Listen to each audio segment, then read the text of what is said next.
Guys कॉमिकर्स के एक और एपिसोड में आप सभी का स्वागत है। तो जिसने भी अभी तक हमारी डिस्ट्रॉयड सीरीज को फॉलो किया है वो लोग जानते होंगे कि ये सीरीज मजाक मजाक में सीरियस बातों को बोलने के लिए बनाई गई है।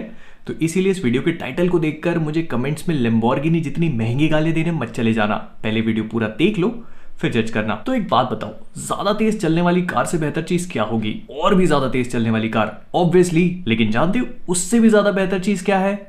नहीं, मैं ऑल्टो की बात नहीं कर रहा। Fast and the furious franchise ने हमें लगातार ये चीज सिखाई है कि कैसे एक गाड़ी को सड़क से उठा के बुर्ज खलीफा ले जाना है और फिर कैसे उसे वहां से अंतरिक्ष में। तो कॉमिक वर्स से मैं हूं मो।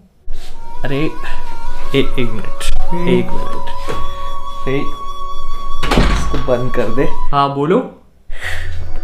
हमें ये पता चला कि आप नहीं, पर ये आप अपना काम करते थे। हमें ये पता चला कि आप तेज एवं तर्राट के ऊपर कुछ ऐसे काम कर रहे थे, तो हमसे रहा नहीं गया।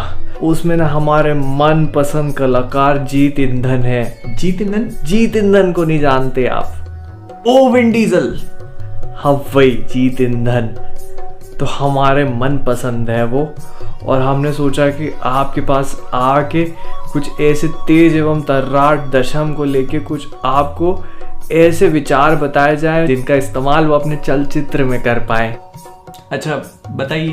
तो जीत ईंधन साहब जो है ना वो अपनी गाड़ी में बैठेंगे और गाड़ी में बैठते ही वो सबसे पहले जाएंगे मंदिर। मंदिर क्यों? भाई शुभ काम की शुरुआत करेंगे तो मंदिर में नारियल तो फोड़ना पड़ेगा ना। फिर नारियल फोड़ने के बाद वो जाएंगे मिश्रा जी की कोचिंग के बाहर। मिश्रा जी की कोचिंग?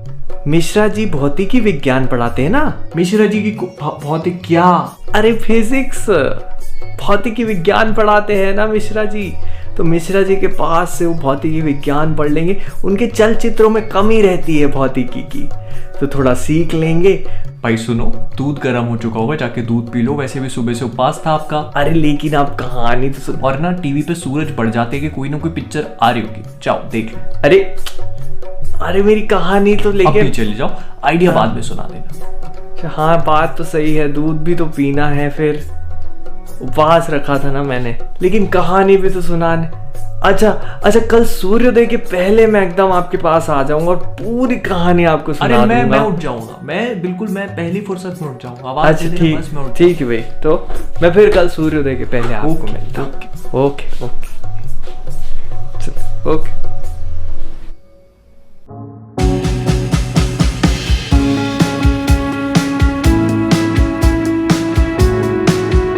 तो सबसे पहले मैं आप लोगों को बता दूं कि मैं खुद भी fast and the furious franchise का बहुत बड़ा फैन हूं। मतलब सीरियसली, जिस तरह से बड़े बड़े ओवरसाइज मॉन्स्टर्स को बड़े पर्दे पे देखने का एक अलग ही मजा है, उतने ही बड़े पर्दे पे महंगी महंगी गाड़ियों को टूटते फूटते देखने में एक अलग ही आनंद आता है। और fast and the furious franchise ने तो ये काम बखूबी किया। किसने सोचा था कि 2001 में छोटी छोटी रेसेस करने वाली ये गाड़ियां एक दिन स्पाइडरमैन जैसे झूलेंगी या सुपरमैन जैसे उड़ेंगी। और ये काम करने के लिए ना तो इन्हें सुपर पावर्स की जरूरत है और ना ही एक जीनियस मिलियनियर प्लेबॉय बनने की। सब कुछ जुगाड़ से कर लेते हैं लोग, हमारे जैसे। बट आज इस $multi-million फ्रेंचाइजी की स्टार्टिंग इतनी ज्यादा तगड़ी नहीं थी, और फर्स्ट पार्ट के बाद के 3 पार्ट्स बिल्कुल भी अच्छे नहीं थे। इनफैक्ट फोर्थ पार्ट के बाद तो ये माना जा रहा था कि फ्रेंचाइजी डेड है और इसके आगे एक भी मूवी बनाना मूर्खता से कम नहीं होगी। लेकिन विन डीजल और उनके परिवार ने आखिर तक हार नहीं मानी। तो अगर स्टार्टिंग से शुरू करें तो 2001 में इसका पहला part the fast and the furious release हुआ, और ये पूरी फ्रेंचाइजी की पहली मूवी थी जो एक्चुअली में मेक सेंस करती है। मतलब गाड़ियां सड़क पे चल रही थी, रेस वेस कर रही थी,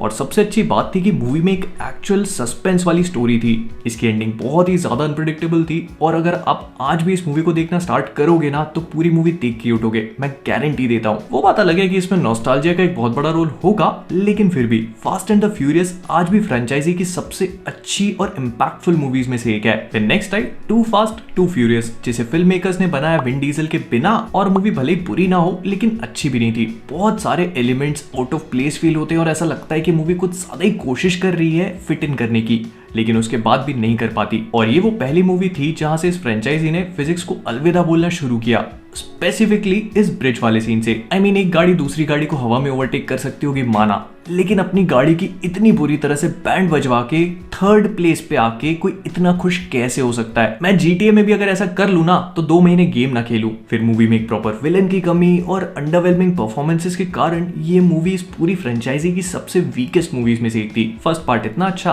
दूसरे पार्ट में हक दिए। फिर नेक्स्ट आई टोक्यो ड्रिफ्ट, जिसमें फिल्म मेकर्स ने एक कदम और भी आगे बढ़ाया। नहीं, फिल्म के बजट को लेके नहीं, अपनी डेयरिंग को लेके, क्योंकि विन डीजल तो पिछली मूवी से ही बाहर थे। इस वाली में उन्होंने पॉल वॉकर को भी बाहर कर दिया। एक नया हीरो, नई सिटी, नई स्टोरी और ढेर सारी ड्रिफ्टिंग। जो किस चिड़िया का नाम है उस समय पे मुझे पता तक नहीं था। स्कूल में ज्योग्राफी फेवरेट सब्जेक्ट होने के नाते ऐसा लगा कि ओशियानिक करंट ड्रिफ्ट की बात चल रही है। ज्यादा हो गया। खैर, मजाक से हटके मूवी में ड्रिफ्टिंग बहुत ही कमाल की दिखाई गई, और भले ही इसको देख के कई सारे फिजिक्स के टीचरों ने आत्महत्या कर ली हो, लेकिन ये बीच पब्लिक में ड्रिफ्ट करने वाला सीन एपिक से कम नहीं था। और मूवी का वजन बढ़ाने के लिए जो मूवी का सबसे लवेबल कैरेक्टर था, मतलब हान, उसे जान से मार दिया, जो कुछ मूवीज के बाद वापस भी आ गया। और सिंस हम लोग इस टॉपिक पे हैं तो मैं ये चीज भी बता देता हूँ कि मूवी फिजिक्स तो एक तरफ है, सुपरनैचुरल लॉस को भी फॉलो नहीं करती है। मतलब जो मर गया वो भी वापस आ सकता है। काश इस यूनिवर्स में टोनी स्टार्क भी होते। फिर इसके बाद आई फास्ट एंड फ्यूरियस। नहीं, ये फर्स्ट नहीं, ये फोर्थ पार्ट है। फर्स्ट में द लगा था, the fast and the furious, इसमें द हटा दिया है। तो ये मूवी वो मूवी थी जिसमें डायरेक्टर जस्टिन लिन ने फाइनली सोचा कि अब बस बहुत हो गया, अब फिजिक्स मरेगी। क्योंकि इसमें ऐसे ऐसे स्टंट दिखाए गए कि कहां से शुरू करूं। कोई बात नहीं, शुरू से ही शुरू करते हैं। तो जो टैंकर वाला सीन है उसमें लूटपाट तो जैसे भी करी वो सब ठीक था, लेकिन इसके एंड में डॉम भाई साहब एक टप्पे खाते हुए टैंकर के नीचे से गाड़ी को निकाल लेते हैं।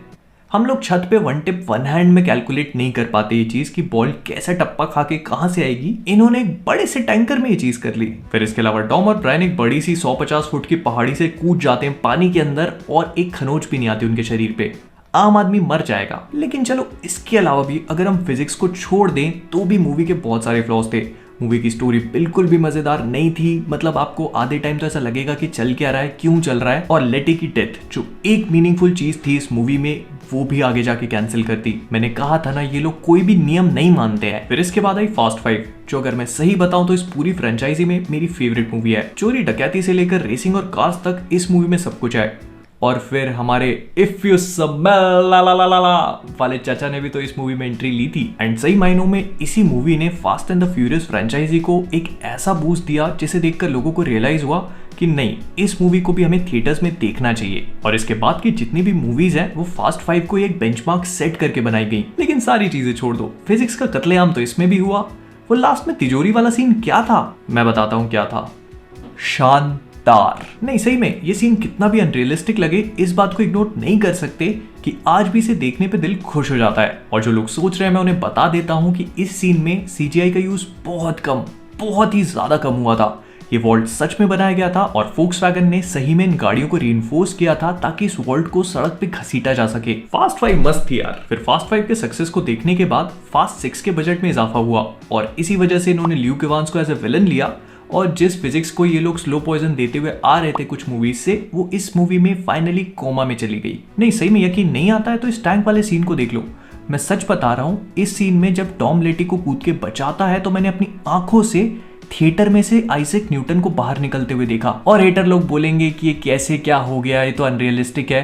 तो भाई साहब, प्यार के आगे जब सिमरन के पापा की नहीं चली तो ग्रेविटी क्या चीज है। और रही बात मूवी के एंड में एयर स्ट्रिप की लंबाई की, तो लोगों का मानना है कि ये कंट्री जितनी तो लंबी थी ही। बाकी अभी भी नपती चालू है, अपडेट होगा तो बता दूंगा। और इसके आगे मैं इस मूवी की और तारीफ नहीं करूंगा, वीडियो बनाना है, 2 घंटे की फिल्म नहीं। हाँ तो भाई, इसके बाद आई फ्यूरियस 7। किसने सोचा था कि कुछ चाइनीज इक्विपमेंट्स और इलेक्ट्रॉनिक्स चोरी करने वाले ड्राइवर लोग बुर्ज खलीफा में पहुंच के सीक्रेट एजेंट बन जाएंगे, जेम्स बॉन्ड जैसे। अब इससे पहले तक फिल्म मेकर सब कुछ कर चुके थे, तो उन्होंने सोचा कि हवा बची है उसे भी देख लेते हैं, क्योंकि ग्रेविटी तो एग्जिस्ट करती नहीं हमारी दुनिया में। तो पैराशूट से लेके बुर्ज खलीफा तक हर कहीं से गाड़ी कुदा दी। लेकिन ये मूवी इसलिए अच्छी नहीं लगती, इस मूवी के साथ एक बिटर स्वीट सी मेमोरी जुड़ी हुई है। इतने सालों तक मैं फास्ट सीरीज की मूवीज को देखता आया और पता भी नहीं चला कि कब ये मूवीज हमारी लाइफ का एक बहुत ही छोटा सा लेकिन इंपॉर्टेंट पार्ट बन गई। मतलब ऐसा होता है ना, जैसे घर के दाल चावल होते हैं जिन्हें हम खा लेते हैं और उनकी वैल्यू नहीं होती हमको। तो पॉल वॉकर की डेथ ने भी मूवी देखते देखते वैसे ही हिट किया। जिस मोमेंट ये रियलाइज होता है कि हम पॉल वॉकर को दोबारा इस फ्रेंचाइजी में या बड़े पर्दे पे नहीं देख पाएंगे, ऐसा लगता है कि हमारे अंदर से कुछ गायब सा हो गया हो।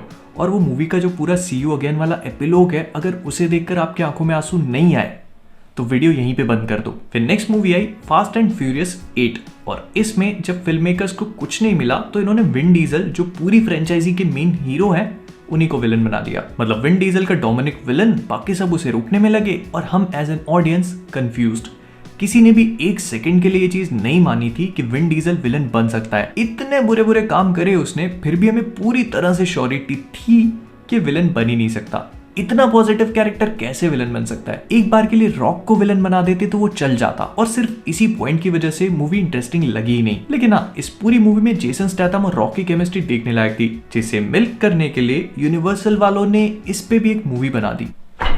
कमाल है भाई, नहीं कमाल है भाई, कमाल है। और सबसे लास्ट में आती है, मतलब आने वाली है, फास्ट एंड द फ्यूरियस 9। तो एक तरफ वो बंदा जो 108 अलग अलग तरीके से आई एम ग्रूट बोल सकता है, और दूसरी तरफ वाला दिखता ही नहीं। एक मिनट, कोई है भी है? यूनिवर्सल वाले हमारा काट रहे हैं ये बोल के कि जॉन सीना को कास्ट किया है, क्योंकि आपका तो नहीं पता पर मुझे ट्रेलर्स में दिखा नहीं वो। एंड सिंस फास्ट फ्रेंचाइजी वाले विन डीजल की दोनों गर्लफ्रेंड्स को 2 बार मरवा के उनमें से एक को वापस लाके दूसरी का बच्चा पलवा रहे हैं, फिर विलन के भाई को लाके इनकी जिंदगी मुश्किल करवाई, और एक पार्ट में तो विन डीजल को ही विलन बना दिया, तो it is very safe to say कि स्टोरी ऑप्शंस बहुत पहले खत्म हो चुके हैं। तभी तो इस वाले पार्ट में जॉन सीना विन डीजल के इनविजिबल भाई बने हैं।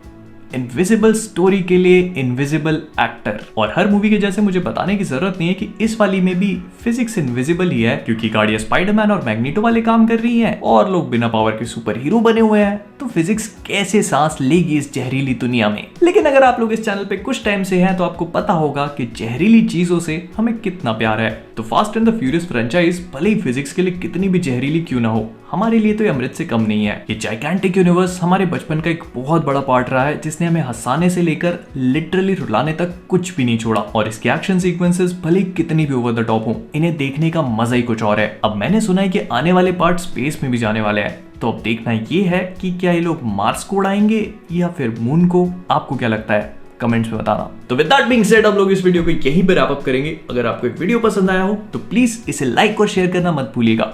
फिर इसके बाद अगर आप सभी लोग कॉमिक वर्स पे नए हैं तो प्लीज वो नीचे वाला सब्सक्राइब बटन आपको रेड कलर का दिख रहा होगा, जो फास्ट एंड द फ्यूरियस की ज्यादातर गाड़ियां होती हैं, तो उन्हें टच करिए और अभी ग्रे बनाइए। और हाँ, thank you so much for 400K। मैंने कभी सोचा नहीं था कि हम लोग इतने आगे जाएंगे, और मम्मी हमेशा कहती थी अगर सपने पूरे होने लगे तो बड़े सपने देखना चाहिए।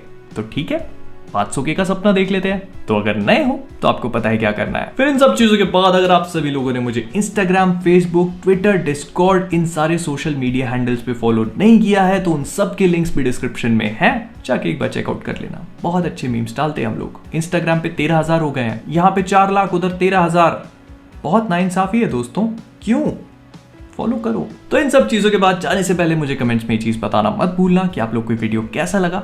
मुझे पता है कई लोग ऑफेंड होंगे, बट सब मजाक में बनाया। मुझे फास्ट एंड द फ्यूरियस बहुत पसंद है, सच में मैं बहुत बड़ा फैन हूं। तो जाने से पहले कॉमिक वर्स से मैं हूं मोहित, और आप सभी लोग stay safe, stay inside, and as always keeping awesome.